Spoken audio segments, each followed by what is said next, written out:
The Super NES was a great console for epic platformers. Now, it's easy to assume that expensive games are going to be awesome and cheap games are going to suck, but don't be fooled, and if you're a new collector, you could be missing out on a lot of really good, cheap platformers. Here's my top 5 Super NES platformers for under $12. Let's check it out.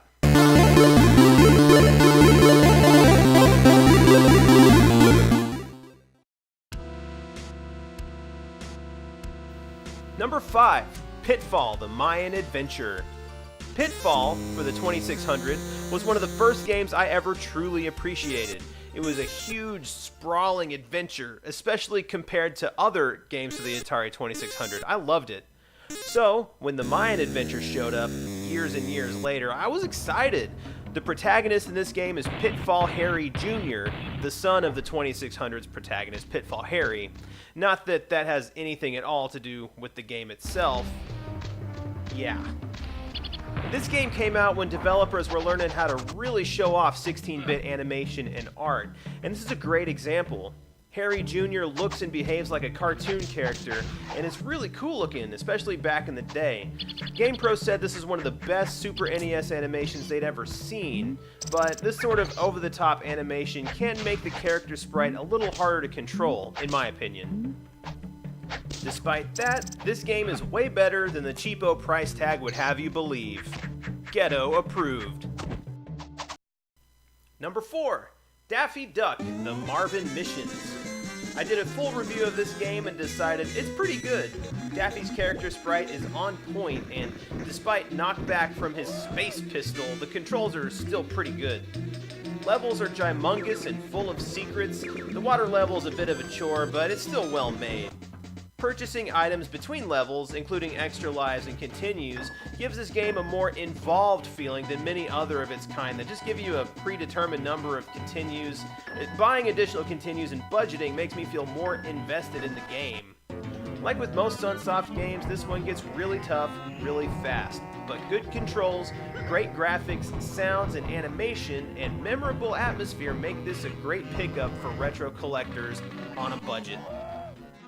Number 3, Judge Dredd. Here's another one I did a full review for, including a pretty awesome Stallone impression. I am the law! If you want to have a look, the link is going to be in the description below. I paid like $5 or something for this game, was expecting a steaming pile of meh, but it's actually pretty decent. Not exactly mind-blowing, but the gameplay and controls really set it apart from other bargain bin Super NES titles, and honestly, I think the controls are better than a lot of more expensive and better remembered games. For my money, I definitely recommend this to collectors looking to fill out their shelves with playable and affordable games. Ghetto approved! Number 2, Tiny Toons, Buster Busts Loose. Here's another Looney Tunes game, actually a Tiny Toons game. Tiny Toons was my favorite after-school cartoon up until Animaniacs came out. That and Batman the Animated Series. I would actually stop playing video games long enough to watch it, and that's really saying something. This game is by Konami, and you can expect a good play experience and you won't be disappointed. Along with great controls, the graphics and animation are cartoon quality, but with a more toned-back style than Pitfall. Or a more tuned-back style, maybe. Oh, get it? You play as Buster Bunny, traveling across Narnia, slaying White Walkers on your quest for the Holy Grail.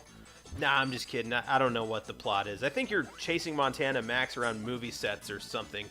I don't know. It's just silly. There's a few mini games, too, where you can earn extra lives, and those are pretty cool. Before we get to my numero uno ghetto platformer, let's look at some honorable mentions. These are games that I either haven't played yet but plan to, or games that didn't quite make the price limit. And while I'm talking, be sure to subscribe to this channel and let's grow our retro collections together. Also, let me know what you think of this list. Do you agree with it? Did I miss anything? Leave a comment below. And the number 1 game on my top platformers list is Star Wars. Super Star Wars. Well, really, take your pick of any of the Super NES Star Wars games.